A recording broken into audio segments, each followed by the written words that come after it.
Hallelujah. आज के वचन में जाने से पहले हम प्रार्थना करते हैं। परमेश्वर यीशु, हम आज के वचन को तेरे हाथ में देते हैं प्रभु। हम मांगते हैं तेरा वचन दोधारी तलवार के समान आए, जो लोगों के हृदय में नहीं जाए पर उनका जीवन भी बदले। परमेश्वर, मैं मांगती हूँ कि हर एक व्यक्ति जो इस वचन को सुनने वाला है उसे ब्लेस कर, आशीषित कर, अनुग्रह दे कि वो वचन पर चल पाए। वचन को सिर्फ सुने नहीं पर वचन पर चले, अपने जीवन में वो वचन को लागू करे प्रभु। मैं मांगती हूँ प्रभु परमेश्वर, जितने भी लोग ये वचन को सुनने वाले हैं हर एक को ब्लेस कर, आशीर्वादित कर, हर एक के जीवन में बदलाव आने दे प्रभु।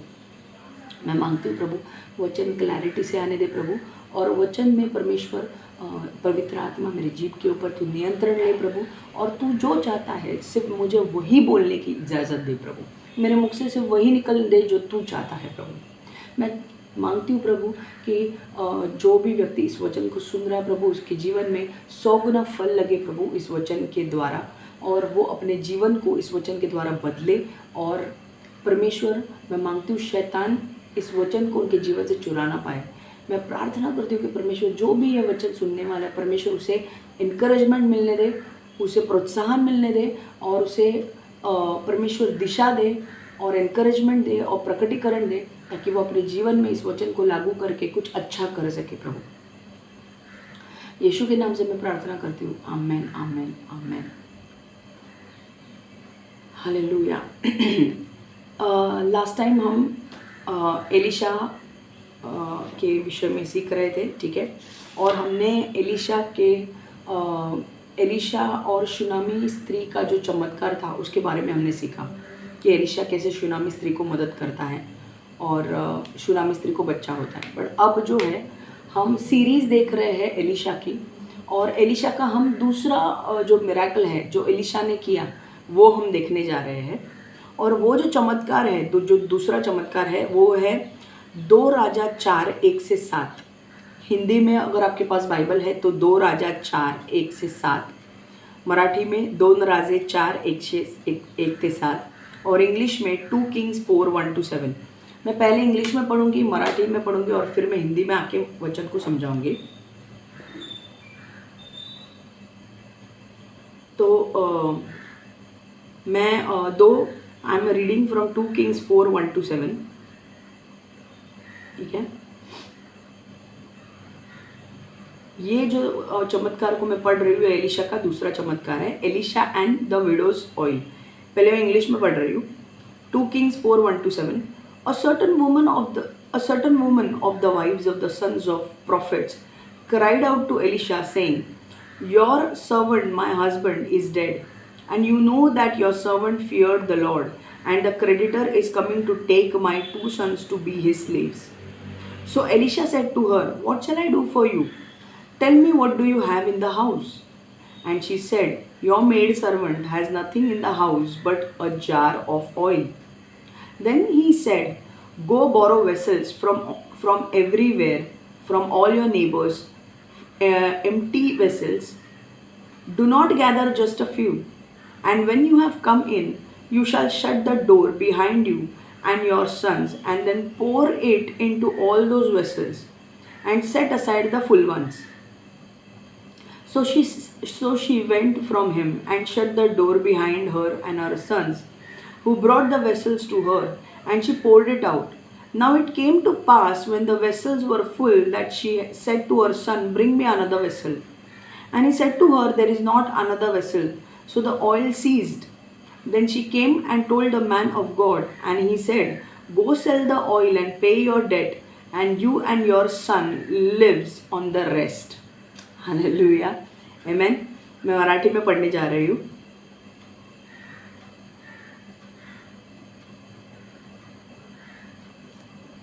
ओके। 2 राजे 4:1-7। संदेष्टापैकी एक जण वारला, तेव्हा त्याची बायको विधवा झाली. ती अलिशाकडे रडत रडत आली आणि म्हणाली, "माझा नवरा तुझा सेवक असल्यासारखा होता, परंतु आता तो मरण पावला आहे. परमेश्वराचा तो मान राखत असे हे तुला माहीत आहे, पण तो एका माणसाचे देणे लागत होता. तो माणूस आता माझ्या मुलांना गुलाम करून घ्यायला येतो आहे." अलिशा म्हणाला, "मी तुला काय मदत करू? घरात तुझ्या जवळ काय आहे ते सांग. तेव्हा ती बाई म्हणाली, एका तेलाचा बुधला सोडला तर माझ्याजवळ काहीही नाही. यावर अलिशाने तिला सांगितले, आता जा आणि सगळ्या शेजाऱ्यांकडून रिकामी भांडी मागून आण. चांगली चांगली बरीचशी आण. मग घराचे दार आतून लावून घे. फक्त तू आणि तुझी मुलेच घरात राहा. ते सगळे तेल या रिकाम्या भांड्यांमध्ये ओत आणि ती सगळी भरलेली भांडी एका बाजूला ठेव. मग ती बाई अलिशाकडून निघून आपल्या घरी आली आणि तिने दार आतून लावून घेतले. फक्त ती आणि तिची मुलेच काय ती घरात होती. मुलांनी रिकामी भांडी आणली आणि ती त्यात तेल ओतत गेली. अशी अनेक भांडी भरली. शेवटी ती आपल्या मुलाला म्हणाली, आणखी एक भांडे घेऊन ये. पण एकही भांडे शिल्लक नव्हते. तिचा एक मुलगा तिला म्हणाला, आता एकही भांडे उरले नाही. त्यावेळी बुधल्यातले तेल संपले. मग ती अलिशाकडे आली आणि तिने त्या परमेश्वराच्या माणसाला हे सांगितले. अलिशा तिला म्हणाला, आता हे तेल विक आणि कर्जफेड कर. उरेल त्या पैशावर तुझा आणि तुझ्या मुलांचा निर्वाह चालेल. हालेलुया. हिंदी में पढ़ेंगे हम और अब मैं वचन को आपको समझाने वाली हूँ.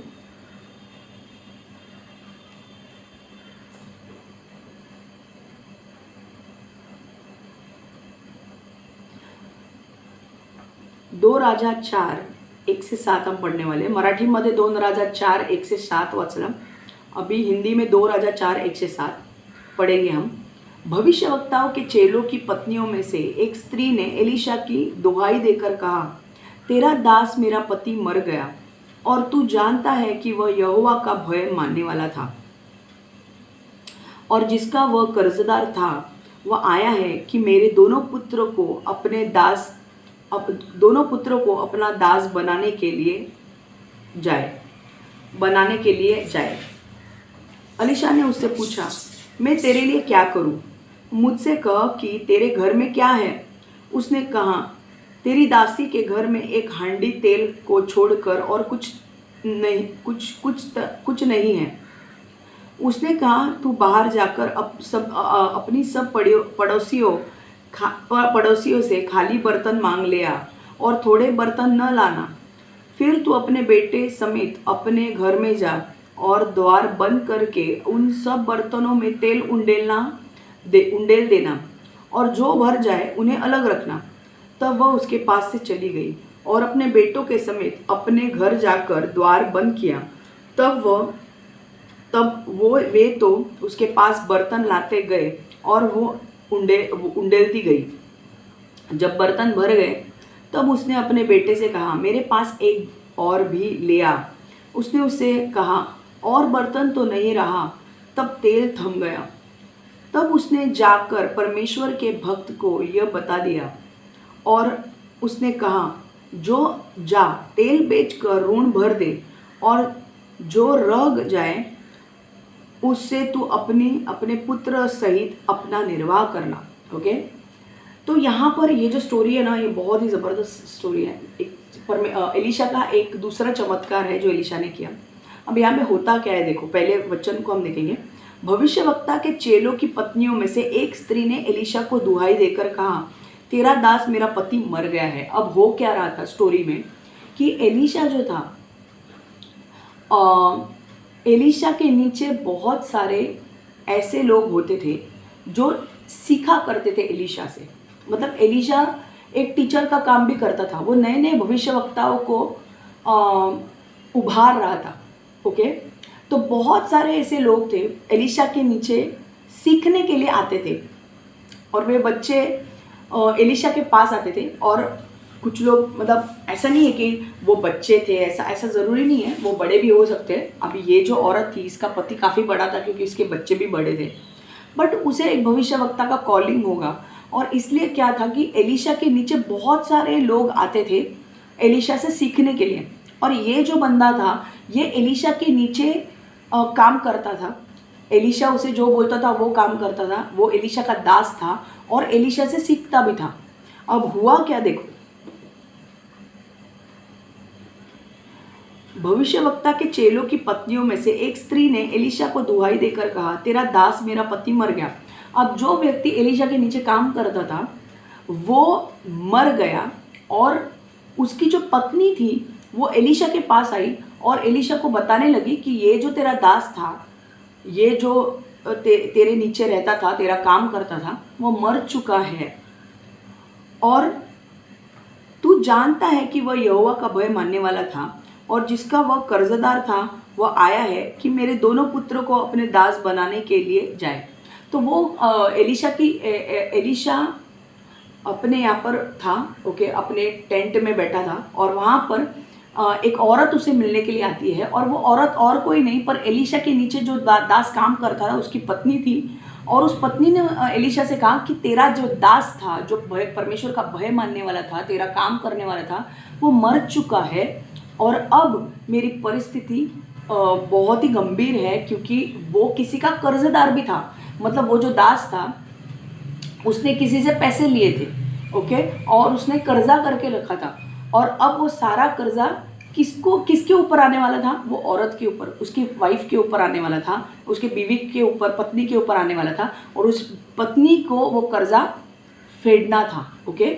अब वो पत्नी के पास, वो औरत के पास पैसे नहीं थे कर्जा भरने के लिए, इसलिए वो जो आदमी था जिससे उसने कर्जा लिया था, इसका जो पति था जिसने कर्जा लिया था, वो तो मर गया, बट वो जो कर्जदार था, मतलब जो जिससे कर्जा लिया था, वो बार बार आकर ये जो व्यक्ति था इसके पत्नी को सता रहा था कि मुझे अपना पैसा दे, मुझे अपना पैसा दे, अगर तू मुझे पैसा नहीं देगी तो मैं तेरे दोनों बेटों को उठाकर दास बना लूँगा।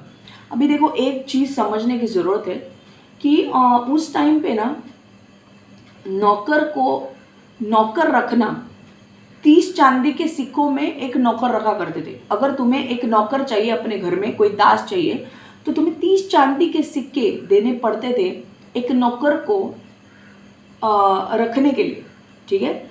यीशु को आप विश्वास नहीं करोगे, यहूदा ने जब यीशु को बेचा फरसी के हाथ में, फरसी लोगों को बोला कि यहूदा ने फरसी लोगों को बोला कि मैं यीशु को पकड़वा के दूंगा, पर मुझे उसके 30 चांदी के सिक्के चाहिए। तो यीशु ने उसे नौकर समझ के बेचा था कि तू यहाँ पे वो है यीशु, और यहाँ पे जाके उसे पकड़ो, पर मुझे 30 चांदी के सिक्के चाहिए। मतलब उसने यीशु की कीमत 30 चांदी के सिक्के लगाई, जो एक नौकर की होती है उस टाइम के, ठीक है।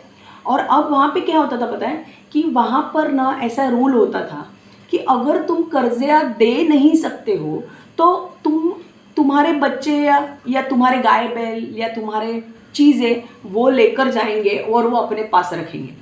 तो इसलिए वो जो औरत थी जो एलिशा के पास आई थी, वो बोल रही थी कि तेरा जो दास था एलिशा, वो मर गया है, पर उसने कर्जा करके रखा है, और अब वो कर्जा फेडने के लिए मेरे पास पैसे नहीं हैं, और जो कर्जदार है, वो जो व्यक्ति है जिससे कर्जा लिया है, वो मेरे पास आकर अब मुझे ये कह रहा है कि अगर तू तेरा कर्जा दे नहीं सकती तो मैं तेरे दोनों बेटों को लेकर जाऊंगा और मैं उनको अपना दास बनाऊंगा। मतलब मैं उनको अपना दास बना लूंगा हमेशा के लिए, मतलब नौकर बना लूंगा हमेशा के लिए, ठीक है, समझ में आ रहा है। तो उसको उस पत्नी को, मतलब उस औरत को अपने दोनों बेटे गंवाने पड़ेंगे, और वो दोनों बच्चे हमेशा के लिए वो कर्जदार के दास बनते, गुलाम बनते।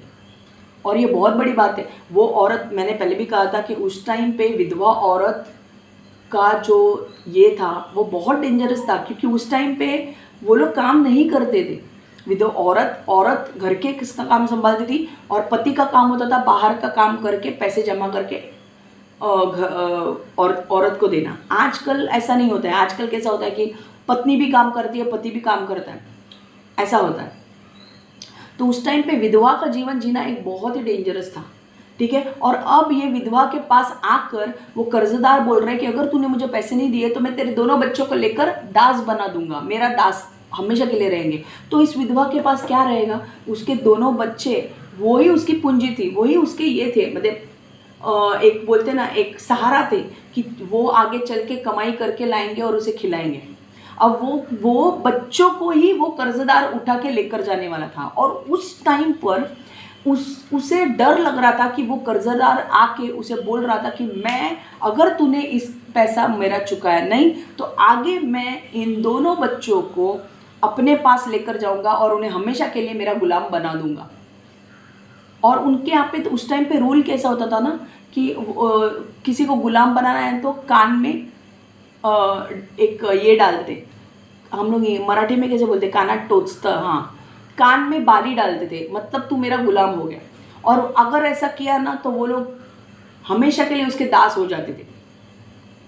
ठीक है, तो ये कोई मामूली बात नहीं थी दास होना। ओके, तो अब वो जो औरत थी उसके सामने दो प्रॉब्लम थे। एक तो उसका कर्जा कैसे चुकाना है वो, और दूसरा प्रॉब्लम अगर वो उसके बेटे को लेकर गया तो उसका सहारा कौन रहेगा। ऐसे हालत में वो एलीशा के पास आती है और वो एलीशा को बोलती है कि अब ये कर्जदार मेरे बच्चों को मांगने के लिए आ रहा है, अब मैं क्या करूं। अब एलीशा देखो क्या बोलता है, मैं वापस से वचन पढ़ रही हूँ ताकि आपको रेफरेंस मिले। 2 राजा 4:1-7। भविष्य वक्ताओं के चेलों की पत्नियों में से एक स्त्री ने एलीशा की दुहाई देकर कहा, तेरा दास मेरा पति मर गया और तू जानता है कि वह यहोवा का भय मानने वाला था और जिसका वह कर्जदार था वह आया है कि मेरे दोनों पुत्रों को अपने दास बनाने के लिए ले जाए। एलीशा ने उससे पूछा, मैं तेरे लिए क्या करूं? मुझसे कह कि तेरे घर में क्या है। तब एलीशा ने क्या कहा उसे कि बाबा मैं तेरे लिए क्या कर सकता हूँ, तू मुझे बता। ओके, तो तेरे घर में ऐसी कौन सी चीज़ है, ओके, मुझसे कह कि तेरे घर में क्या है। तो एलीशा पूछता है कि मैं तेरे लिए क्या करूँ, और बाद में पूछता है कि तेरे घर में क्या चीज़ है, ऐसी कौन सी चीज़ है तेरे घर में। तो उसने कहा, तेरी दासी के घर में एक हांडी तेल को छोड़कर और कुछ नहीं है। तो बोलते कि मेरे घर पे ना सिर्फ एक हंडा है, उसमें थोड़ा सा तेल है, बस वही तेल है। उस तेल के मतलब वो हांडी को छोड़कर, तेल के हांडी को छोड़कर मेरे पास कुछ भी नहीं है। उसने कहा, तू बाहर जाकर अपने सभी पड़ोसियों से खाली बर्तन मांग ले आ और थोड़े बर्तन न ला। तो एलीशा ने, देखो एलीशा परमेश्वर का व्यक्ति था। एलीशा को जब भी कोई एलीशा से मदद मांगने के लिए आता था तो परमेश्वर उसे गाइडेंस देता था एलीशा को कि सामने वाले व्यक्ति को क्या करना है करके, सामने वाले व्यक्ति की मदद कैसे करनी है। तो क्या हुआ, एलीशा ने उससे कहा कि तू एक काम कर, तू बाहर जा और तेरे जितने भी पड़ोसी हैं उनसे खाली बर्तन मांग लेकर आ। मतलब तेरे जितने भी आस पड़ोस में लोग हैं ना, इनके घर पे जा और खाली बर्तन जो है ना उनसे मांग के ला, और थोड़े बर्तन ना लाना। मतलब आस पड़ोस में जाके जब तू मांगने लगेगी ना तो एक आदमी कितने खाली बर्तन दे सकता है, 5 बाल्टी या 5 बर्तन या 6 बर्तन, एक आदमी से भी 5-6 बर्तन तुझे अगर खाली मिलते तो लेकर आ। ऐसे अलग अलग पड़ोसियों के पास जा और उनसे खाली बर्तन मांग के ला। ठीक है, तो उसने क्या किया, वो खाली बर्तन लेकर आ गई। ओके, एलीशा ने उससे कहा था कि सारे पड़ोसियों के पास जा और जितने लोगों से तू खाली बर्तन मांग सकती है वो लेकर आ, और कम मत लाना, जितना ज़्यादा तू बर्तन ला सकती है उतना ज़्यादा लाना। तो वो सारे पड़ोसियों के पास गई और उसने उसके पास जितना हो सकता था उसने सारे बर्तन लाकर अपने घर में रख दिए। फिर एलीशा ने देखो क्या 4 वचन में कहा, फिर तू अपने बेटे समेत अपने घर में जा और द्वार बंद करके उन सब बर्तनों में तेल उंडेल देना और जो भर जाए उन्हें अलग रखना। तो एलीशा ने क्या कहा, तू पड़ोसियों से जितने भी खाली बर्तन है मांग के लेकर आ और घर पे रख, और बाद में जो तेरे घर में जो तेल की हांडी है ना उसे ले और एक एक बर्तन में तेल डालना शुरू कर। ओके, एक एक बर्तन में तेल डालना शुरू कर।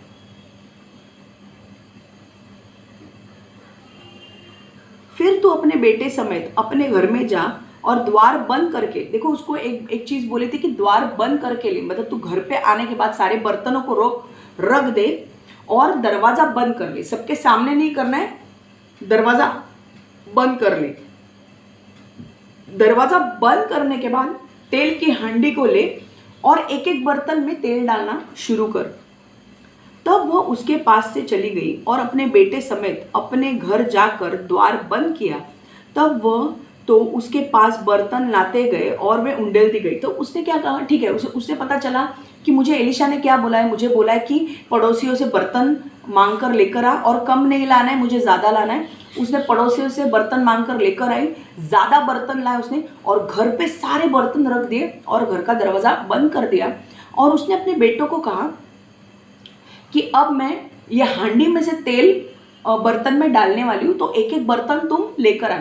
तो वो एक बर्तन में वो तेल डालने लगी, उंडेलती गई। ओके, वो एक एक, अभी उसके हांडी में तेल थोड़ा ही था, ज़्यादा नहीं था, थोड़ा था, बट जैसे वो हांडी में से तेल एक एक बर्तन में डालती गई, वो हांडी का तेल बढ़ता गया। जैसे वो उंडेलती गई, हांडी का तेल अगर इतना सा होगा तो वो आधा ही बर्तन भरेगा ना, बट वो जैसे एक एक बर्तन को डालती गई, जैसे बर्तन में वो तेल डालती गई, एक एक बर्तन तेल से भरने लगा। और वो कैसे भरने लगा, वो एक चमत्कार था। तो एक उसने क्या किया, सारे बर्तनों में वो तेल उंडेलने लगी, वो तेल उंडेलने लगी और उसके बच्चों को उसने कहा कि भाई एक एक बर्तन हो जाने के बाद दूसरे बर्तन लेकर आओ। और उसमें वो अपने आंखों से वो चमत्कार देख रही थी कि हांडी का तेल इतना ही सही है, मेरे पास इतने बर्तन हैं, पर मैं जैसे जैसे तेल डाल रही हूँ सारे बर्तन भर रहे हैं। ठीक है, अब जब मैं वापस से रिपीट कर रही हूँ, तब वो उसके पास से चली गई और अपने बेटे समेत अपने घर जाकर द्वार बंद किया। तब वे तो उसके पास बर्तन लाते गए और वह उंडेलती गई। जब बर्तन भर गए तब उसने अपने बेटे से कहा, मेरे पास एक और भी ले आ। उसने उससे कहा, और बर्तन तो नहीं रहा। तब तेल थम गया। अभी सारे बर्तन भर चुके थे, अब उसके पास तेल घड़े में था, मतलब उसके पास जो घड़ा था जिसमें तेल था, वो उसमें तेल था। ठीक है, और उसने अपने बेटे से कहा कि अरे और एक बर्तन लेकर आ, हम और तेल डालेंगे। तो उसके बेटे ने बोला, हमारे पास जितने भी बर्तन थे वो सारे बर्तन खत्म हो चुके हैं, सारे बर्तन तेल से भर चुके हैं, हमारे पास अभी और बर्तन नहीं है। और जैसे उसके बेटे ने ये बोला तो उसके घड़े में जो तेल था, जो उसके हांडी में जो तेल था, वो खत्म हो गया। ठीक है, तो ये क्या था, ये एक चमत्कार था।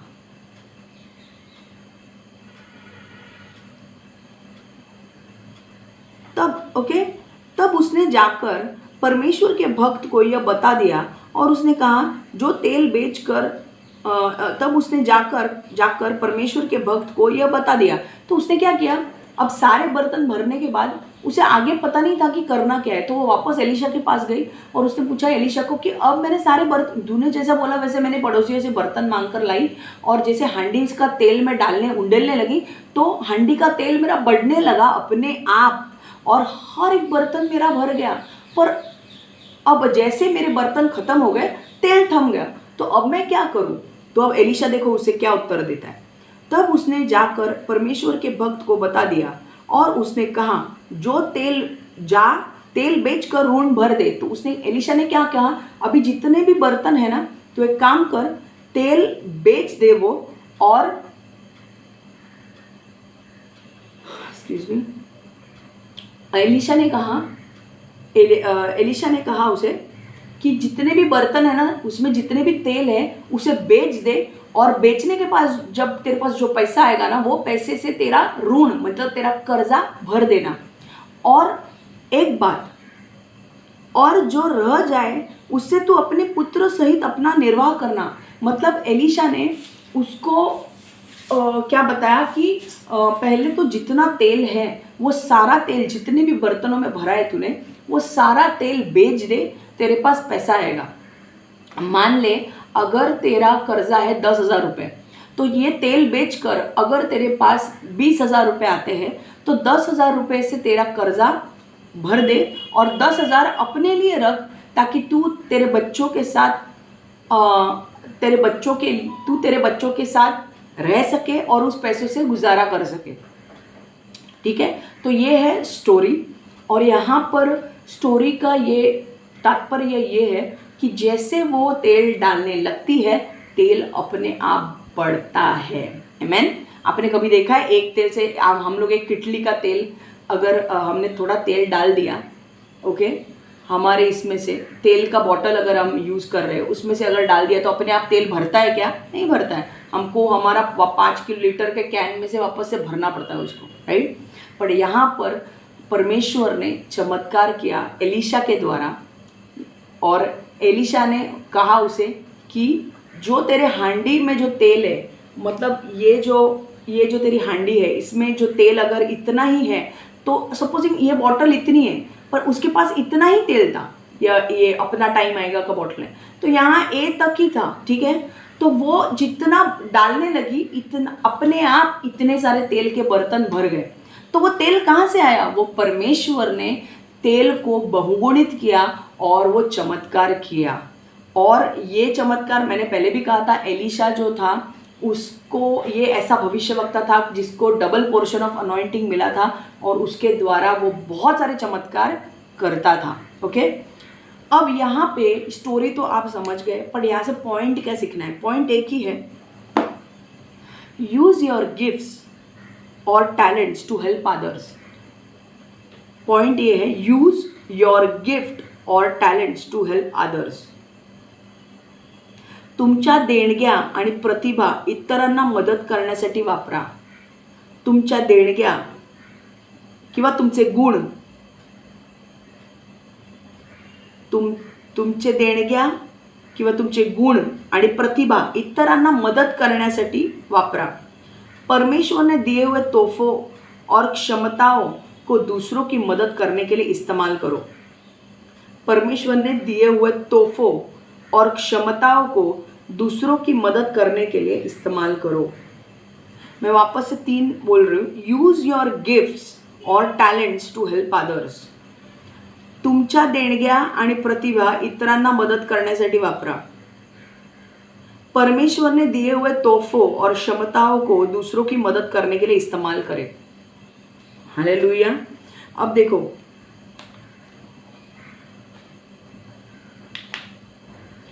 पर एलीशा जो था उसे पता था कि वो एक भविष्यवक्ता है और उसे डबल पोर्शन ऑफ अनॉइंटिंग मिला है, उसे दुगना अभिषेक मिला था। ओके, और उस अभिषेक की वजह से उसे पता था कि वो दूसरों के जीवन में चमत्कार कर सकता है और आशीष उनको दे सकता है। एलीशा के पास क्योंकि परमेश्वर ने दुगना अभिषेक दिया था, तो उसके पास चमत्कार करने की क्षमता थी। परमेश्वर ने उसे गिफ्ट दिया था कि वो चमत्कार कर सकता है और दूसरों को आशीष दे सकता है। ठीक है, तो एलीशा ने क्या किया? एलीशा ने अपना जो गिफ्ट था, उसका गिफ्ट क्या था? चमत्कार करना। परमेश्वर ने एलिया को डबल अनॉइंटिंग दिया था, दुगना अभिषेक दिया था। और अभिषेक मतलब क्या होता है? परमेश्वर का सामर्थ। जितना ज़्यादा परमेश्वर का सामर्थ तुम्हारे ऊपर होगा, उतने ज़्यादा बड़े बड़े चमत्कार तुम करोगे। और एलीशा के पास, जैसे मैंने आपको पहले भी स्टोरी में कहा था, शायद से हमने ये स्टोरी पहले भी ली है कि या फिर हम बाद में लेंगे वापस, कि एलीशा का जो मेंटोर था एलिया, एलीशा ने उससे कहा था कि मुझे तेरा दुगना अभिषेक चाहिए। तो एलिया ने क्या कहा? अगर मुझे जाते हुए तूने देख लिया तो तुझे दुगना अभिषेक मिल जाएगा। तो एलीशा ने अपने एलिया को ऊपर से घोड़ों के रथ, चैरियट ऑफ फायर, अग्नि के रथ ऊपर से आए स्वर्ग से और एलिया को लेकर गए, और एलीशा उसके बाजू में था। और एलीशा ने देखा एलिया को, मतलब उसके गुरु को लेकर जाते वक्त, और तब उसका वो कंडीशन पूरा हुआ कि एलिया ने उसके जो मेंटोर था, इसका जो गुरु था एलिशा का, उसने कंडीशन रखी थी कि अगर तूने मुझे स्वर्ग में लेकर जाते हुए देखा तो तुझे डबल अनॉइंटिंग मिलेगा, तुझे दुगना अभिषेक मिलेगा। और एलिशा और एलिया जब चल रहे थे तो अचानक स्वर्ग से अग्नि के रथ आए, घोड़े, अग्नि का रथ और घोड़े आए और एलिया को जिंदा उठाकर स्वर्ग में लेकर गए। और जब वो लेकर जा रहे थे तो एलिशा उसके बाजू में था और एलिशा ने देखा कि मेरे गुरु को घोड़ों के रथ में, अग्नि के रथ आकर उसके घोड़े में डालकर, उसके घोड़े के रथ में डालकर लेकर जा रहे हैं। और वो कंडीशन पूरी हो गई। उसने उसे देखा जाते हुए, अपने गुरु को जाते हुए देखा। और जैसे एलिया ने कहा था कि अगर तूने मुझे जाते हुए देखा तो तुझे दुगना अभिषेक मिलेगा, तो दुगना अभिषेक उसे मिला, एलिशा को दुगना अभिषेक मिला। ठीक है। और दुगना अभिषेक मिलना मतलब उसके पास परमेश्वर का सामर्थ, दुगना परमेश्वर का सामर्थ आना उसके अंदर। और परमेश्वर का सामर्थ आना मतलब एक उसका गिफ्ट ये था कि उसे चमत्कार करने का गिफ्ट मिला था। एलिशा ने टोटल 16 चमत्कार किए। हम हर एक चमत्कार को देखने वाले हैं। बट वो क्या करता था, उसके पास जो चमत्कार करने का जो गिफ्ट था, जो वरदान था, वो हमेशा लोगों की मदद करने के लिए इस्तेमाल करता था। तो उसने इस बार क्या किया, इस बार जब वो औरत आई और उससे मदद मांगने लगी, वो एलिशा को पता था कि एलिशा के नीचे जो बंदा काम करता था वो बेचारा मर गया है और उसकी औरत अब विधवा हो गई है। और एलिशा को पता था कि वो बच्चे छोटे हैं, अब वो कहाँ से गुजारा करेगी, कौन देगा उसे पैसे, क्योंकि उसका हस्बैंड, उसका पति तो मर चुका है। इसलिए एलिशा को पता था कि अब मुझे मेरा जो गिफ्ट है, मेरा जो वरदान है, मुझे उसका इस्तेमाल करना पड़ेगा। और मेरा गिफ्ट क्या है, मेरा गिफ्ट ये है कि दूसरों के जीवन में चमत्कार करना। उसे गिफ्ट ऑफ मिरेकल्स दिया गया था, उसे चमत्कार करने का वरदान दिया गया था। किसको? एलिशा को। और इसलिए जब भी कोई व्यक्ति उसके पास आता था, कोई व्यक्ति आ रहा है या गांव के लोग आ रहे हैं, वो हर वक्त अपना जो चमत्कार करने का वरदान था उसका इस्तेमाल करके उनकी मदद करता था। इस बार जब वो औरत आई और उसने कहा कि मेरा पति मर चुका है और मेरे पास अभी कुछ नहीं है, कर्जदार जो है कर्जा मांगने के लिए आ रहा है, और वो उसने कहा है कि अगर तूने कर्जा नहीं भरा तो मैं तेरे दोनों बच्चों को दास बनाऊंगा। एलिशा जानता था कि दोनों बच्चों को दास बनाना मतलब हमेशा के लिए विधवा स्त्री के जो 2 बच्चे जो आगे चल के उसका सहारा बनने वाले थे, वो उसका सहारा नहीं बन पाएंगे और वो कर्जदार के दास बनेंगे। और ये एलिशा जानता था, और अगर ऐसा हुआ तो विधवा औरत जो है उसकी परिस्थिति और भी बिगड़ जाएगी। इसलिए उसने बोला कि नहीं, मेरे पास जो वरदान है, मैं चमत्कार करने का वरदान है, मैं उस वरदान का इस्तेमाल करूंगा ये औरत को मदद करने के लिए। और परमेश्वर उसे आइडिया देता था। चमत्कार करने का वरदान उसके पास था, बट चमत्कार कैसे करना है, क्या करना है, वो सारा डाउनलोड जो था, वो सारा प्रकटीकरण जो था, वो सारा रेवलेशन जो था, वो उसे परमेश्वर देता था। तो परमेश्वर ने उसे बताया कि उस औरत को बोल कि एलिशा ने उसे क्या कहा कि तू जा, सारे अपने जितने भी पड़ोसी है उनसे खाली बर्तन लेकर आ, और तेरे घड़े का जो तेल है वो एक एक बर्तन में डालना चालू कर। और जैसे उसने डालना चालू किया, वो घड़े का तेल खत्म नहीं हुआ पर वो बढ़ता गया और सारे बर्तन भर गए। वो घड़े का तेल इतना ही था, बट जैसे वो बर्तन में डालती गई, एलिशा ने जो उसे कहा था उसमें चमत्कार होने वाला था। उसने एलिशा की बात मानी और उसने घड़े में तेल डालने लगी। तो क्या हुआ, वो चमत्कार होने लगा और वो घड़े का जो तेल था, वो घड़े का तेल अपने आप बढ़ने लगा और सारे बर्तन भर गए। एलिशा ने, और फिर वो औरत ने जाकर क्या किया, जब सारे बर्तन भर गए, उसने तेल बेच दिया, पैसे लिए, कर्जदार के पैसे दे दिए और उसके पास थोड़े बहुत पैसे रख दिए ताकि वो अपना गुजारा कर सके। ताकि तब तक वो अपनी दूसरी नौकरी देख सके, तब तक उस पैसों से अपना और अपने बच्चों का गुजारा कर सके, राइट। तो यहाँ से हमें सीखना क्या है कि एलीशा ने अपना जो वरदान था वो दूसरों की मदद करने के लिए इस्तेमाल किया। आपको भी यही करना है। आपके जीवन में परमेश्वर ने हर एक को परमेश्वर ने वरदान दिए हैं, ओके। और वो वरदान आपको दूसरों की मदद करने के लिए इस्तेमाल करने हैं। आप बोलोगे मुझे क्या वरदान मिला है, मुझे नहीं पता। देखो हर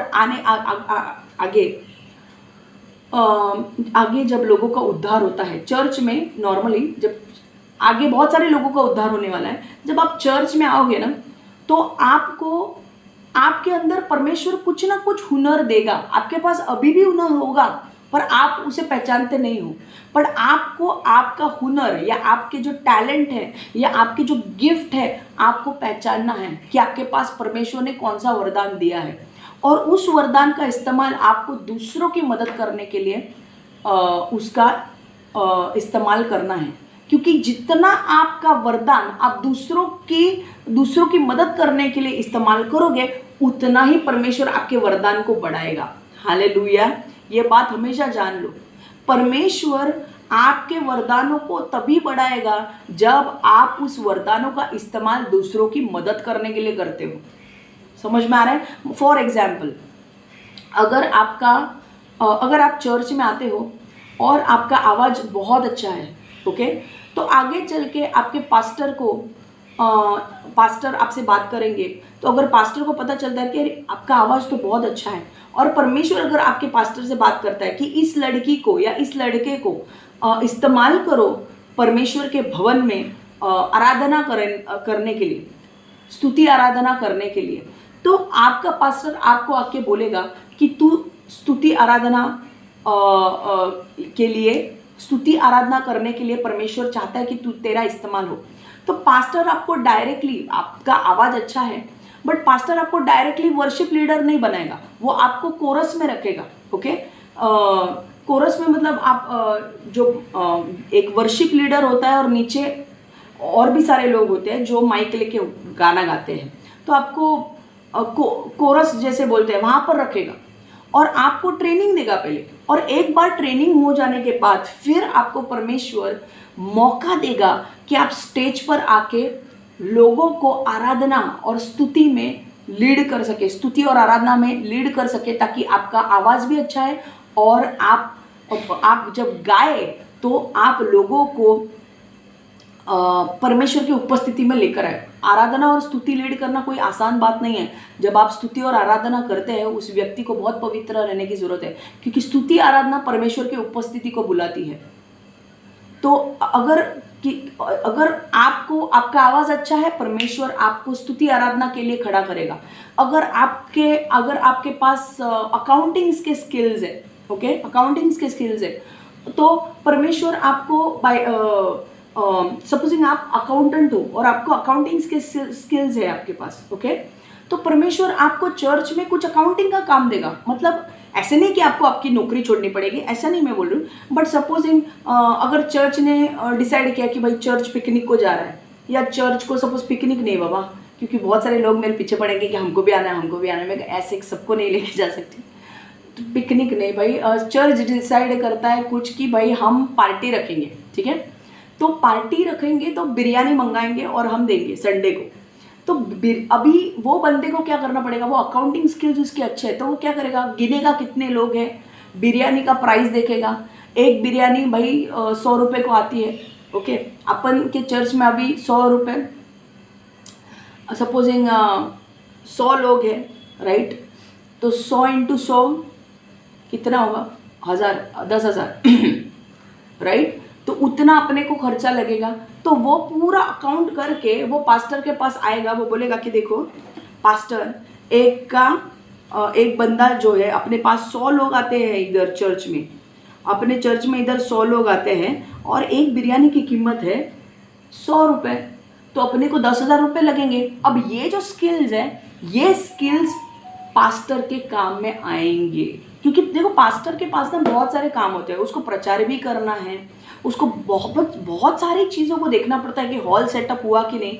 उसके नीचे बहुत सारे अलग अलग टीम होते हैं भाई।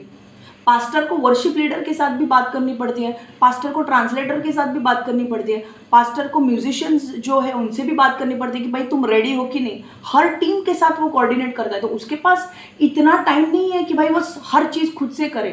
तो चर्च के लोगों का इस्तेमाल किया जाता है। तो जिसके अकाउंटिंग स्किल्स अच्छे हैं वो अकाउंटिंग स्किल्स वो लेकर वो बंदे को वो बोलेगा कि भाई सपोजिंग और एक उदाहरण देती हूँ मैं। किसी का अकाउंटिंग स्किल्स अच्छा है, अभी मैंने बोला बिरयानी का, तो वो बोलेगा भाई 100 लोग हैं, 100 रुपये की बिरयानी 10,000 रुपये लगेंगे। तो पास्टर आके बोलेगा ठीक है भाई थैंक यू, एक काम कर ये 10,000 रुपये ले, तू उसको फ़ोन कर, उसको ऑर्डर दे 10,000 का, और 10,000 अपने पास 100 बिरयानी के डब्बे आए कि नहीं काउंट करके मुझे बता और रविवार को।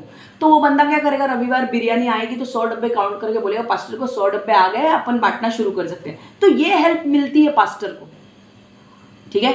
अभी सपोजिंग नहीं मैं पिकनिक की बात नहीं कर रही हूँ, मैं दूसरा बात कर रही हूँ कि कभी कभी चर्च में सपोजिंग कोई कोर्स होने वाला है, सपोजिंग एक कोर्स होने वाला है चर्च में। कोर्स सपोज मैरिड लोगों के लिए होने वाला है, जिनकी शादी हो चुकी है उनके लिए होने वाला है। तो कई बार ऐसा हो सकता है कि कोर्सेस का चर्च में फ्री में भी दे सकते हैं, या तो फिर एकदम चीप रेट में उस कोर्सेस को ला सकते हैं। तो मतलब 50 रुपये कोर्स का ला सकते हैं। तो अभी सपोजिंग चर्च में 500 लोग हैं और 500 लोगों में से 300 लोग हैं ऐसे जिनकी शादी हो चुकी है।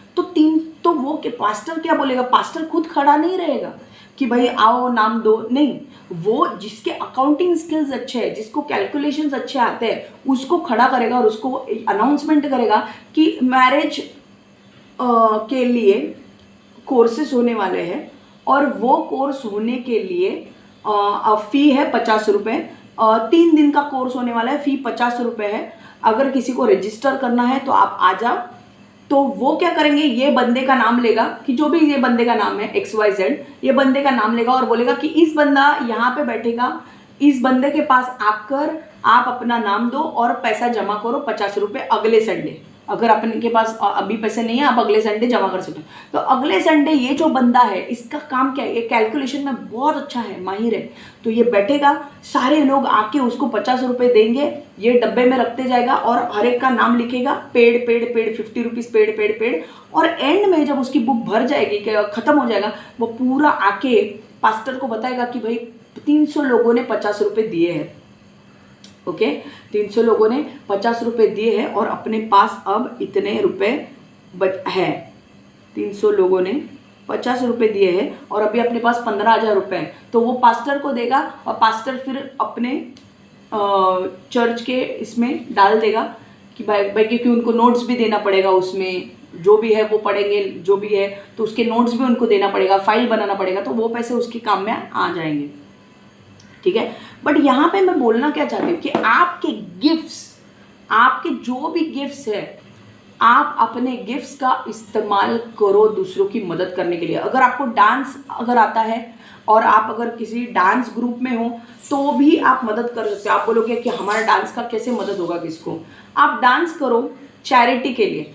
आपके कई बार ऐसा होता है कि चैरिटी मैचेस किए जाते हैं, राइट। चैरिटी मैचेस होते हैं, लाइक 2 क्रिकेट मैच खेले जाते हैं, पर जो भी जीतता है उसके ऊपर लाइक एक रकम रखी जाती है कि सपोज चैरिटी मैच है तो एक रकम रखी जाती है 10,000 की, 20,000 की। जो भी बंदा मैच में जीतेगा वो रकम उन दोनों मैच खेलने वाले लोगों के पास नहीं जाएगी। वो रकम जो मिलती है मैच में मैच देखने के लिए जो लोग आने वाले हैं, सपोजिंग 10,000 लोग आए और 2 matches suppose India versus Pakistan match suppose है और 10,000 लोग आए, पर ये चैरिटी मैच खेल रहे हैं इंडिया पाकिस्तान।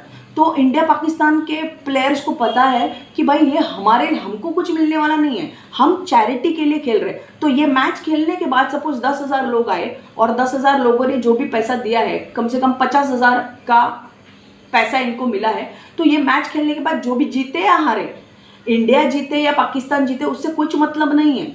वो जो पैसा है वो पैसा किसको जाएगा, चैरिटी के लिए जाएगा। मतलब जो गरीब संस्था है जिनको मदद करनी है वो पैसा वहाँ पे जाएगा। तो अगर आप डांस करते हो, आप डांस ग्रुप में हो, आप चैरिटी के लिए डांस कर सकते हो, लोगों को आप इनवाइट कर सकते हो और आपका डांस देखने के लिए, और आप 7 या 8 परफॉर्मेंसेस कर सकते हो और उनके सामने डांस करके, and they will by the ticket. पर वो टिकट का जो पैसा होगा ना, वो टिकट का पैसा जो आएगा, सपोजिंग मान लो आपके यहाँ पे 10,000 लोग आ गए आपका शो देखने के लिए, 10,000 लोग आ गए और 10,000 की कीमत, मतलब सपोज 10,000 लोग आ गए और एक टिकट का कीमत है एक टिकट का कीमत है 100 रुपये।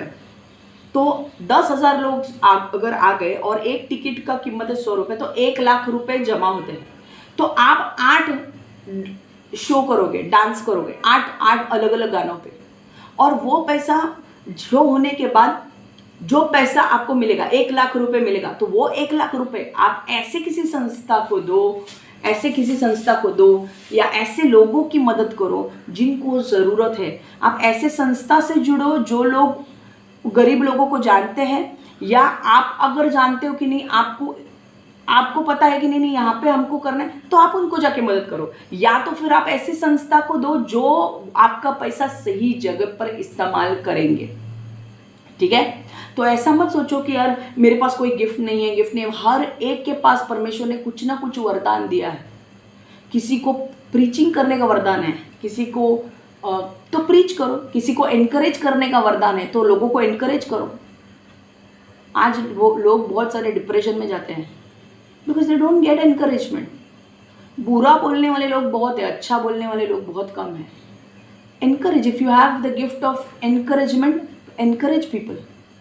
If you have the gift of money, अगर आपके पास पैसों का ये है, आप एक इंडस्ट्रियलिस्ट हो, या आपके पास तूफान पैसा है, तो आप ऐसे किसी संस्था को दो, या आप ऐसे जगह पर दो पैसा जहां पर आपको पता है कि वहां के लोगों को सच में पैसों की ज़रूरत है, ताकि आप फाइनेंशियल ब्लेसिंग बन सकते हो दूसरों के लिए।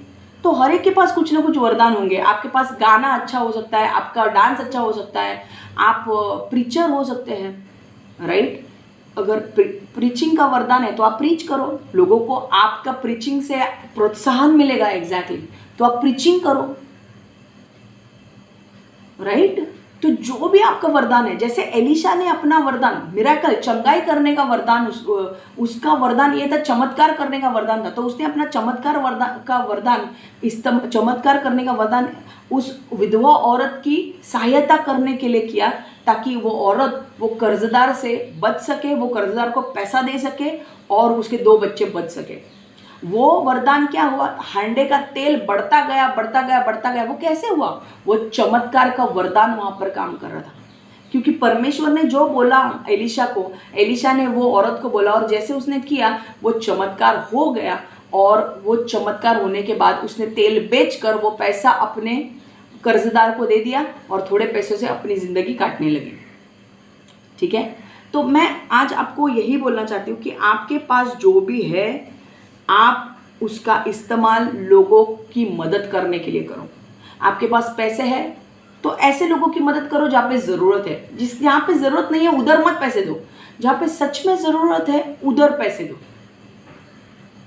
ठीक है, अगर आपके पास गाने का वरदान है, वर्शिप लीडर भी आप बन सकते हो। परमेश्वर, आपका पास्टर ही आपको अपने आप उठाएगा और बोलेगा be a worship leader.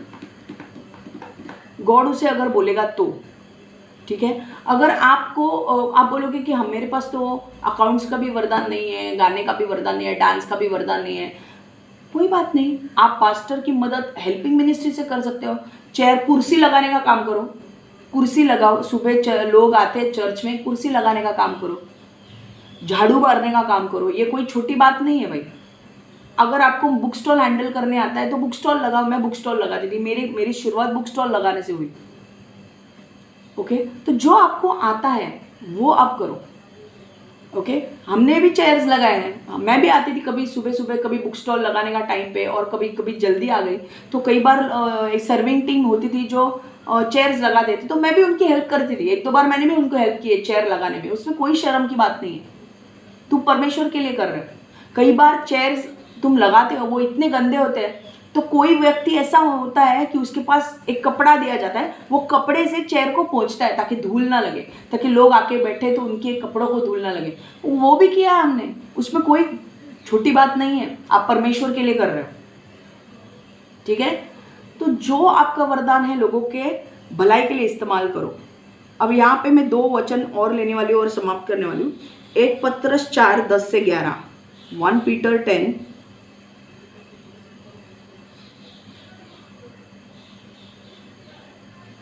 1 Peter 4, 10 to 11।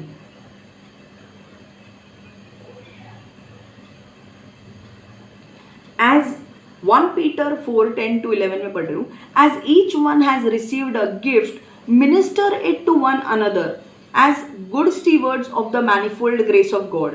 If anyone speaks, let him speak as the oracles of God. If anyone ministers, let him do it as with the ability which God supplies, that in all things God may be glorified through Jesus Christ, to whom belong the glory and dominion forever and ever. Amen. Hallelujah. 1 पत्रस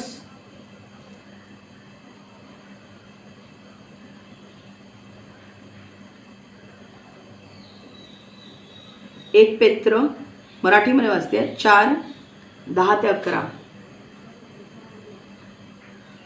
तुमच्यातील प्रत्येकाने देवाकडील कारभारी या नात्याने तुम्हाला प्राप्त झालेल्या विविध दानांचा एकमेकांची सेवा करण्यासाठी काळजीपूर्वक वापर करावा। वेगवेगळी दाने असलेला कारभारी करतो तसा करावा। तो यहाँ पर इकडे काय बोलतोय तो, की तुमच्याकडे देखो, तुमच्यातील प्रत्येकाने देवाकडील कारभारी या नात्याने तुम्हाला प्राप्त झालेल्या विविध दानांचा एकमेकांची सेवा करण्यासाठी काळजीपूर्वक वापर करा। तर तुम्हाला जे विविध दान प्राप्त झाले त्या विविध दानांचा वापर करा, त्या विविध दानांचा वापर करा एकमेकांची मदत करण्यासाठी। ओके, तुमच्यातील प्रत्येक देवाकडील कारभारी या नात्याने तुम्हाला प्राप्त झालेल्या विविध दानांचा एकमेकांची सेवा करण्यासाठी काळजीपूर्वक वापर करावा। वेगवेगळी दाने असलेला कारभारी करतो तसा करावा। सर्व बाबतीत येशू ख्रिस्ताच्या द्वारे देवाला गौरव मिळावे यासाठी जो भाषण करतो त्याने देवापासून आपल्याला वचन आले आहे असे बोलावे। जो सेवक आहे त्याने देवाने पुरवलेले सामर्थ्यानुसार सेवा करीत राहावी। देखो, किसी को प्रीचिंग करने का अभिषेक है तो वो प्रीचिंग करो, किसी को सेवा करने का अभिषेक है, मतलब सेवा मतलब कुछ भी हो सकता है। झाड़ू मारो, कुर्सी लगाओ, कुर्सी को पोंछो, पानी बॉटल रेडी रखो, आगे चल के माइक सिस्टम सेटअप करने पड़ते हैं उसके लिए रखो। यहाँ पे पास्टर को प्रीच करने के लिए टेबल लगता है वो लगा के रहो। बहुत सारे काम होते हैं छोटे छोटे, उसमें आप भाग ले सकते हो। तो चर्च में आकर सिर्फ अंडे उबालना नहीं है, एक्चुअल काम भी करना है, राइट। लोग आपके चर्च में सिर्फ एक कुर्सी लेके नीचे एक अंडा रख दो तो अंडे में से मुर्गी बाहर आ जाएगी, क्योंकि इतना गर्म हो जाते हैं, वो सीट गर्म कर दें, क्योंकि वो लोग काम ही नहीं करते। And this is which is it's very stupidity कि तुम एक ही इस पे, मैं ये इन लोगों की बात नहीं कर रही हूँ जो जिनका एज हो चुका है, मैं उनकी बात नहीं कर रही हूँ, पर जो लोग यंग हैं और जो लोग मेहनत कर सकते हैं थोड़ा बहुत, जो लोग यंग है, मैं 60 के ऊपर वाले लोगों की बात नहीं कर रही हूँ, पर आप अगर 60 के अंदर हो, अगर आप थोड़ा बहुत भी अगर बैठ के कर सकते हो तो आप वो करो।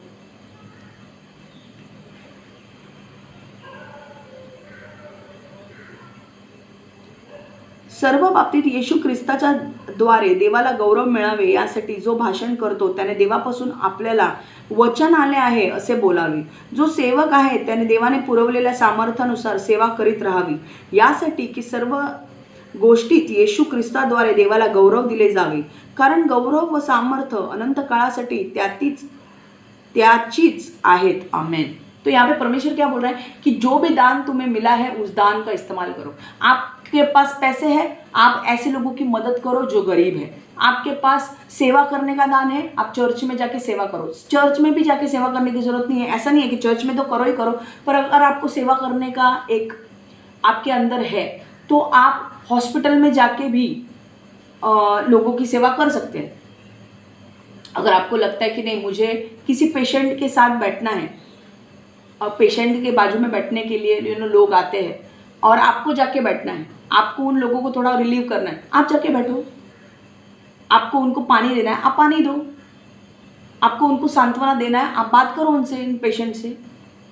अलग अलग तरीके से आप सेवा कर सकते हो। जो आपके अंदर है सेवा करने का भाव, अगर आपको सेवा करने का भाव ऐसा है कि आपको ना कुछ लोगों की सेवा ऐसी होती है कि कोई अगर बीमार पड़ गया तो उसकी सेवा करने का उनके अंदर होता है। वो कोई अगर बीमार पड़ गया ना तो वो बराबर उस आदमी को जाके सेवा करते हैं। तो अगर ऐसा भाव आपके अंदर है कि कहीं नहीं कि मतलब बिना पैसे क्या, मतलब पैसा नहीं मांग रहे हो आप उसके लिए, आपके अंदर जो सेवा भाव है आप फ्री में कर रहे हो। आप कोई बीमार पड़ गया और आपके चर्च में सपोज आपके चर्च में अगर कोई बीमार पड़ गया और उसे कोई देखने वाला नहीं है, तो आप जाके उसकी सेवा कर सकते हो। ओके, परमेश्वर ये नहीं कहता कि आपको चर्च में ही सेवा करनी है, आप चर्च के बाहर भी जाके सेवा कर सकते हो। सेवा होती है। आपका चमत्कार का वरदान, आपके वरदान होते हैं। सिर्फ चर्च में वरदान इस्तेमाल करने का नहीं है, आप चर्च के बाहर जाकर भी वरदान इस्तेमाल कर सकते हो। चर्च के वरदान देखो, चर्च में अलग अलग पवित्र आत्मा जब आएगा तो पवित्र आत्मा हर एक को अलग अलग वरदान देगा। किसी को भविष्यवाणी का वरदान, किसी को चंगाई का वरदान, किसी को चमत्कार करने का वरदान, किसी को अन्य भाषा को ट्रांसलेट करने का वरदान, अलग अलग वरदान देगा। आपको उस वरदानों का इस्तेमाल करना है। और अगर आपके पास अभी वो वरदान नहीं है, दूसरे वरदान है, तो आप वो वरदान इस्तेमाल करो। अगर आपको टीचिंग का वरदान है, आप टीचिंग करो। चर्च में भी स्कूल टीचर्स चाहिए, आप टीचिंग का वरदान इस्तेमाल करो आपके वरदान का। ओके, तो आप अगर आपके गिफ्ट का जितना ज़्यादा इस्तेमाल करेंगे परमेश्वर उतना आपके गिफ्ट को बढ़ाएगा। पर आप आपके गिफ्ट को इस्तेमाल ही नहीं करेंगे, परमेश्वर आपके गिफ्ट को बढ़ाएगा नहीं। ठीक है, और एक वचन हम देखने वाले हैं। ठीक है, ये हिंदी में पढ़ रही हूँ।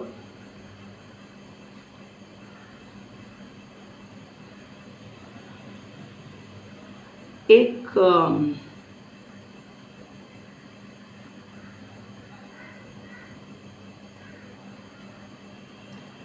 पत्रस 4:10, 1 पत्रस 4:10 और 11वां वचन। 1 पत्रस 4:10 और 11वां वचन। जिसको जो वरदान मिला है वह उसे परमेश्वर के नाना प्रकार के अनुग्रह के भले भंडारियों की नाई एक दूसरे की सेवा में लगाए। यदि कोई बोले तो ऐसा बोले मानो परमेश्वर का वचन है। यदि कोई सेवा करे तो उस शक्ति से करे जो परमेश्वर देता है, जिससे सब बातों में यीशु मसीह के द्वारा परमेश्वर की महिमा प्रकट हो। महिमा और साम्राज्य युगानुयुग उसी की है, आमीन। तो आपके वरदानों, देखो हर वक्त वरदान का पैसा मत लो। ठीक है, हर चीज़ करने में ना, अगर आपको वरदान दिया है परमेश्वर ने तो कई बार फ्री भी करना सीखो लोगों को। ओके, मुझे याद है मेरे पास परमेश्वर ने कई वरदान दिए हैं। ठीक है, और मैं परमेश्वर को धन्यवाद देती हूँ। तो मैं बुक स्टॉल हैंडल करती थी। बुक स्टॉल हैंडल करने के बाद धीरे धीरे मुझे वर्शिप लीडर बना, बाद में ब्रांच लीडर, और बाद में एक वक्त आया व्हेन मुझे अकाउंट्स भी मैं बहुत अच्छा हैंडल करती थी। तो एक बार मुझे याद है मैं किसी कॉन्फ्रेंस में गई थी एंड उस कॉन्फ्रेंस में मैं कॉन्फ्रेंस में गई थी और उस कॉन्फ्रेंस में कुछ हम सीखने वाले थे। और जैसे वो पास्टर ने मुझे देखा तो उसने कहा कि एक काम कर, तू यहाँ पे खड़ी रहे और जो लोगों को इस कॉन्फ्रेंस के लिए आएंगे वो अभी नाम दर्ज करेंगे और अभी पैसा लेंगे, क्योंकि उनको बोला गया था कि अगले संडे कॉन्फ्रेंस है और अगले शनिवार कॉन्फ्रेंस है और आपको आना है। तो वो लोग भी नहीं जानते थे कि कितने लोग आएंगे, पर नाम लोगों ने लिखवा के दिया था कि 20 या 30 लोग आएंगे। तो जैसे मैं भी आने वाली थी उस कॉन्फ्रेंस के लिए, मैं जैसे आई तो उन लोगों ने मुझे देखा और मुझे देखा और मुझे बोला कि तू यहाँ पर खड़ी रहे और जितने भी लोग आएंगे उनका नाम लिख के लेना और वो जो पैसा देंगे वो पैसा जमा कर और बाद में मुझे दे देना। मतलब वो पास्टर ने कहा मुझे। तो मैं सच बोलूँ तो मैं इतना थक चुकी थी बट वो पास्टर को मेरे ऊपर कॉन्फिडेंस था कि नहीं ये बराबर काम कर सकती है। तो मैं जितने लोग आ रहे थे मैं उनका नाम लिख रही थी, पैसे जमा कर रही थी, और जितने लोग आए थे मैंने उनका नाम लिखा, पैसे जमा किए, और जितना भी कैलकुलेशन था मेरे पास्टर को समझाया, उसके हाथ में पैसे दे दिए। ठीक है, तो आपके पास एकदम से, मैं पवित्र आत्मा के वरदानों की बात नहीं कर रही हूँ, आपके पास छोटे छोटे वरदान भी होंगे तो आप आपके चर्च में इस्तेमाल करो और चर्च के बाहर भी इस्तेमाल करो। आमीन। अगर आप रास्ते पर भी, अगर आप किसी व्यक्ति को देखते हो कि अगर एक व्यक्ति को क्रॉस करने को नहीं हो रहा है, बूढ़ा है आदमी और बूढ़ी औरत है, बूढ़ा आदमी है, उसे क्रॉस करने के लिए नहीं हो रहा है, तो आप उसे क्रॉस करके दो। ठीक है, ऐसे मत बोले कि शी मैं क्या उसका हाथ पकड़ूं। नहीं, परमेश्वर देख रहा है आपको, आप उसका हाथ पकड़ के उसको क्रॉस करके दो। अगर कोई अंधा आदमी आपके सामने से जा रहा है और वो क्रॉसिंग करना चाहता है पर उसे पता नहीं है, आप उसका हाथ पकड़ के आप उसको क्रॉसिंग करके दो। आप जो छोटे छोटे काम, जो भले काम, जो अच्छे काम कर रहे हो ना, परमेश्वर उसे नोटिस कर रहा है, और जितने आप अच्छे काम करोगे परमेश्वर आपको और भी इस्तेमाल करेगा बड़े बड़े अच्छे काम करने के लिए। ठीक है, तो यहाँ पर परमेश्वर क्या कह रहा है 1 पत्रस 4:10 में कि जो भी आपके पास वरदान है उसका इस्तेमाल करो दूसरों की सेवा करने के लिए। प्रीचिंग का वरदान है, प्रीचिंग करो। सेवा का वरदान है, सेवा करो। वर्शिप, गाने का वरदान है, वर्शिप में जाओ। आपको बुक स्टॉल संभालने का वरदान है, बुक स्टॉल संभालो। बहुत चर्च में ये सारे काम इस्तेमाल होते हैं, बट कभी कभी क्या होता है ना, हमें बाहर चांस नहीं मिलता। अभी मेरा जो था, मेरी शुरुआत, मतलब मुझे बाहर चांसेस नहीं मिलते। मेरे स्कूल में चांस नहीं मिला था, कॉलेज में चांस नहीं मिला था, वो चांसेस मुझे चर्च में मिले, और मैंने सारे जितने चांस मिले मैंने एक एक चांस लेते गई मैं। तो बुक स्टॉल का, या ब्रांच लीडर का, या वर्शिप लीडर का। फिर एक टाइम आया, परमेश्वर ने बोला भाई तूने अभी ब्रांच लीडर तक गई है।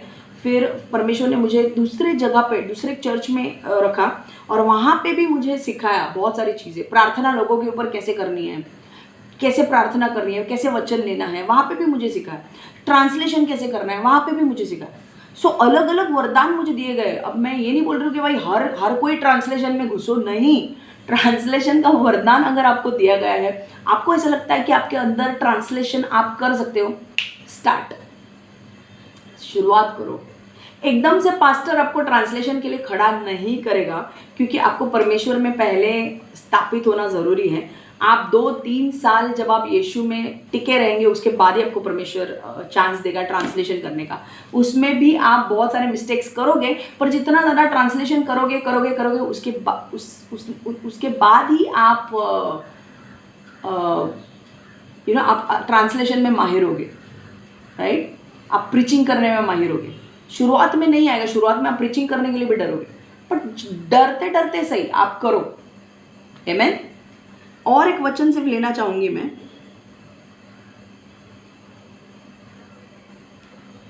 गलातियों की पुस्तक, मैं इंग्लिश में पहले पढ़ूंगी। गलेशियंस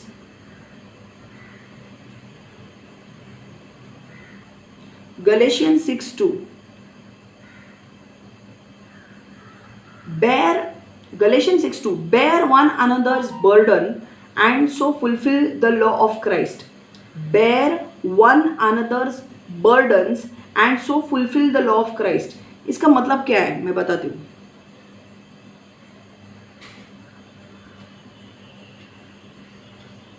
मैं पहले मराठी में भी बोल दूँ और फिर मैं हिंदी में बोल रही हूँ, और फिर मैं आपको समझाती हूँ।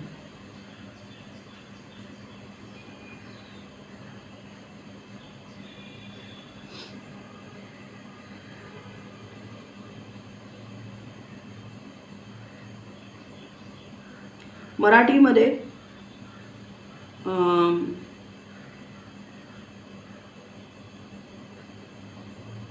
गलातीकरांस 6:2 एकमेकांची, गलातीकरांस, मराठी बाइबल अगर आप पढ़ते हो तो आपको वचन है गलातीकरांस 6वां अध्याय 2रं वचन, एकमेकांची ओझी वाहा, अशा रीतीने तुम्ही ख्रिस्ताचे नियम पूर्ण कराल। आमेन। तो यहाँ पे क्या बोल रहे हैं, कैरी ईच अदर्स बर्डन, एक दूसरे के जो बर्डन है, एक दूसरे का जो बोझ है उसको उठाओ और एक दूसरे की मदद करो। देखो मैं हिंदी बाइबल पढ़ रही हूँ और उसके बाद उसका मीनिंग समझा रही हूँ। 2 मिनट दो मुझे खोलने के लिए। गलातियों 6:2, गलातियों 6 दूसरा वचन, तुम गलातियों 6 दूसरा वचन, तुम एक दूसरे के भार उठाओ और इस प्रकार मसीह की व्यवस्था को पूरी करो। क्या बोल रहा है यहाँ पे? तुम एक दूसरे के भार उठाओ, मतलब अगर तुम जानते हो चर्च में सब लोग जो है सब भाई बहन हैं, ठीक है, और अगर आप ऐसे लोगों को जानते हो या किसी ऐसे व्यक्ति को जानते हो जो बहुत बुरे भार में है, तो उसके भार को तुम उठाओ, मतलब उसकी मदद करो अपने वरदानों से, ठीक है। अभी एलीशा ने क्या किया? एलीशा ने अपने वरदान का इस्तेमाल करके उस औरत का जो बोझ था, वो बोझ क्या था? कर्जदार उसके घर में आ रहे थे और पैसा मांग रहे थे और उसके पास पैसे नहीं थे देने के लिए, और कर्जदार ने बोल दिया कि भाई इस डेट तक मुझे अगर मेरा पैसा नहीं मिला तो मैं तेरे दोनों लड़कों को लेकर जाऊंगा और अपने यहाँ पर दास बना लूंगा। तो ये एक बोझ था उसके ऊपर। तो एलीशा ने उसके बोझ को अपना बोझ समझकर उसकी मदद की। कैसे मदद की? उसके वरदानों के, एलीशा के वरदान से। एलीशा ने चमत्कार का वरदान किसके जीवन में किया? उस औरत के जीवन में किया। ताकि वो चमत्कार का वरदान क्या था? तेल जैसे वो डालने लगी, तेल को मल्टीप्लाई किया, बहुगुणित किया, तेल से उसके सारे बर्तन भर गए। उसने पैसा बेचकर कर्जदार के पैसे चुका दिए और अपने पास पैसे रखे। तो एलीशा ने क्या किया? उसके बोझ को अपना बोझ समझा और अपने वरदानों का इस्तेमाल करके उसका बोझ को हटाया। अगर आपको ऐसा लगता है कि आपका दोस्त प्रॉब्लम में है और उसके पास पैसे नहीं है और आपके पास पैसे हैं, आप उसे पैसे दो, वो आपको उसका काम होने के बाद वो वापस पैसा कर देगा, आपको वो वापस पैसा दे देगा।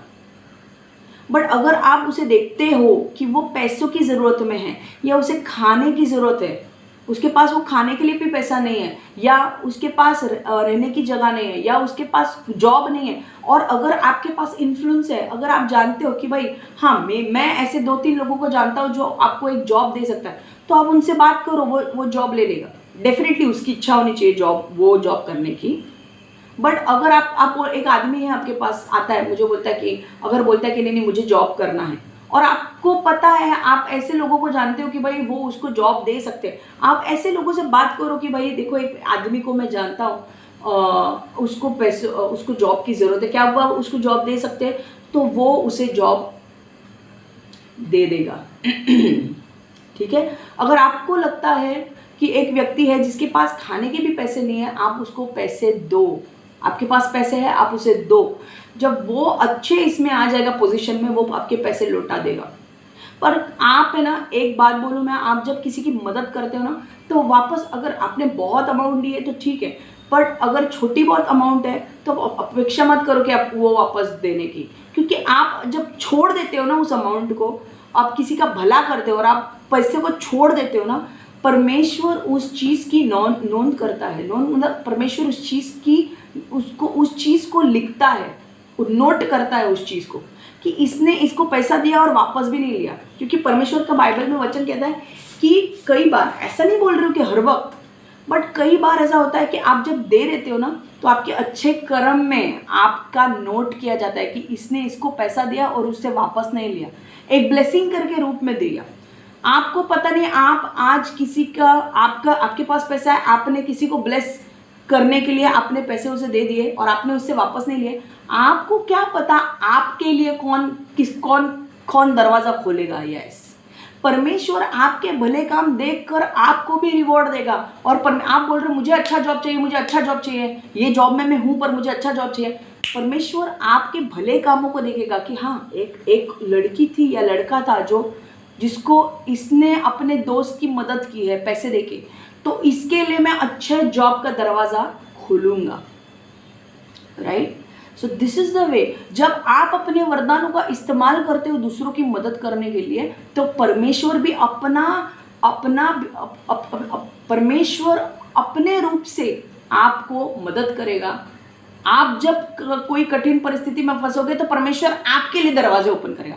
आप बोलोगे कि भाई ये कैसा हो गया, मैं अभी कठिन परिस्थिति में मैं फंस गया हूँ, पर मैंने तो बहुत लोगों की मदद की है, मैं अभी कठिन परिस्थिति में फंस गया हूँ। तो परमेश्वर बोलेगा क्या तूने मदद नहीं की थी इन लोगों की उस टाइम पे?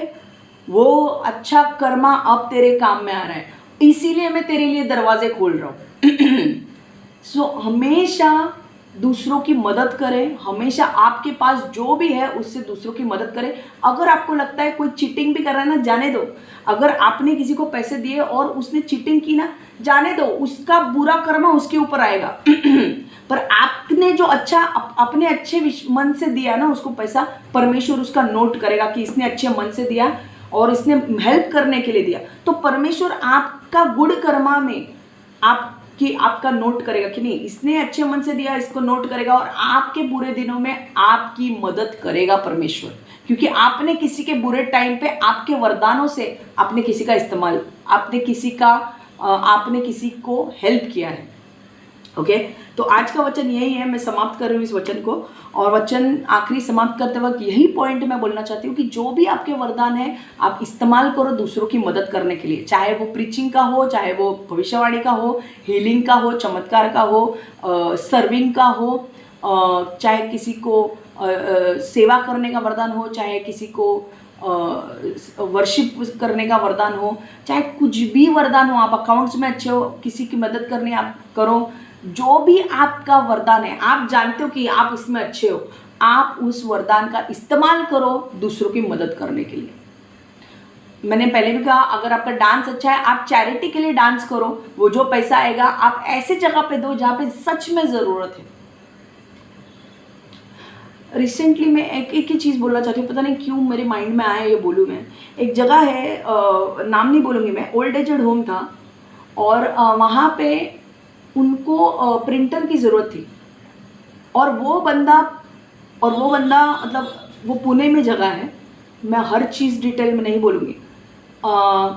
वो बंदे पता नहीं क्या हुआ, बट वो जो जगह थी, हम उस जगह पे गए थे, और पुणे से कई दूर है वो जगह, कई दूर, मतलब पूना मेन सिटी से वो कई दूर जगह है, और हम वहाँ पे गए थे।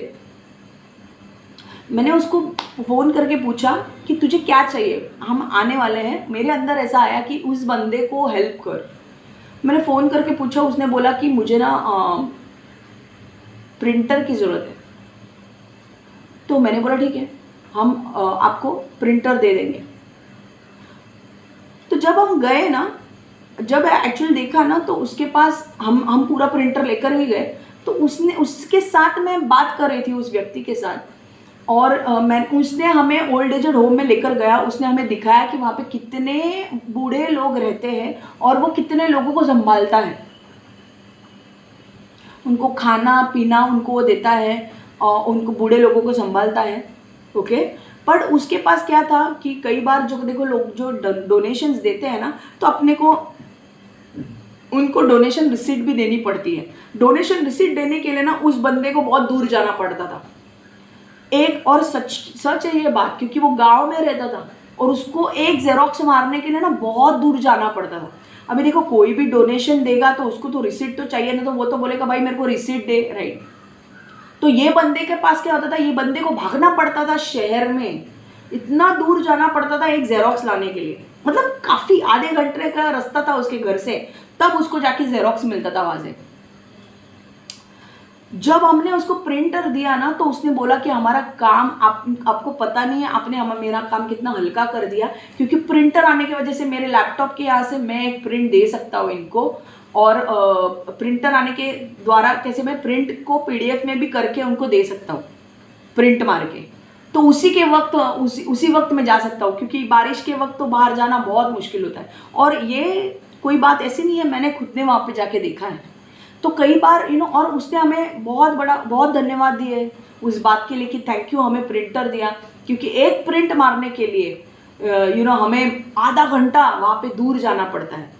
तो और किसी का अगर इंस्टीट्यूशन है, फाउंडेशन है, तो मैं आपको बोलती हूँ ना कि जब लोग फाउंडेशन को पैसा देते हैं वो लोग तुरंत रिसीट मांगते हैं, और रिसीट देना भी ज़रूरी है, क्योंकि कोई भी फाउंडेशन ऐसा नहीं है उनको रिसीट देना ज़रूरी है, बिकॉज स्टैंडर्ड डिडक्शंस में उनका काउंट होता है, वो टैक्स में जब उनको दिखा सकते कि भाई इसको दिया करके, तो उनको रिसीट देना ज़रूरी है। पर ये रिसीट देने के लिए आधा घंटा दूर जाता था, तो हमने जब उसको प्रिंटर दिया तो उसका प्रॉब्लम ही सॉल्व हो गया। वो प्रिंटर से वो प्रिंट दे के घर से उसका काम होने लगा। ओके, तो आप नहीं जानते हो कि आपके भले काम, आपके अच्छे कर्म आपके लिए कब काम कर जाएंगे। आपके वरदानों को इस्तेमाल करो लोगों की मदद करने के लिए। आपको नहीं पता आपके बुरे टाइम पे वही अच्छे कर्म आपके काम में आएंगे और परमेश्वर आपके लिए लोगों को खड़ा करेगा। ओके, तो यहीं पे मैं वचन समाप्त करूँ। मैं प्रार्थना करूँ परमेश्वर यीशु, आज जो भी हमने सीखा है कि हमें अपने वरदानों का इस्तेमाल करना है दूसरों की मदद करने के लिए, आज हमने सीखा है। हमें अनुग्रह दे, हमें परमेश्वर अनुग्रह दे, हमें अपने वरदानों को पहचानने के लिए समझ दे कि हमारा वरदान क्या है, हमें अनुग्रह दे और हमें दूसरे लोगों की मदद करने के लिए मदद कर प्रभु। परमेश्वर, हमें हमारे वरदानों को इस्तेमाल करके बढ़ाना है, ना कि घटाना है। और परमेश्वर तू उसे हमारे लिए मदद कर, हमें हमारे वरदानों को सही जगह पर, हम जो लोग ज़रूरतमंद है हम उनको हमारे वरदानों से मदद करें प्रभु। तू हमें डिसर्नमेंट दे, तू हमें बता कि कौन से लोगों के यहाँ पे जाकर हमें मदद करनी है और किसको हमें हमारे वरदानों की ज़रूरत है। हमें ऐसे लोगों के पास लेकर जा जहाँ पे हमारे वरदानों की ज़रूरत है और वहीं पे हम हमारे वरदानों का इस्तेमाल करेंगे। परमेश्वर यीशु, मैं मांगती हूँ प्रभु, हर एक जो भी यहाँ पर है हर एक को ब्लेस कर, आशीर्वादित कर और हर एक व्यक्ति का इस्तेमाल कर, 100 गुना फल लाए इनके जीवन में। शैतान इस वचन को चुरा ना पाए और हर एक को ब्लेस कर, आशीर्वादित कर और हर एक के जीवन को बदल प्रभु। यीशु के नाम से मैं प्रार्थना करती हूँ। आमेन, आमेन, आमेन। God bless you all, take care.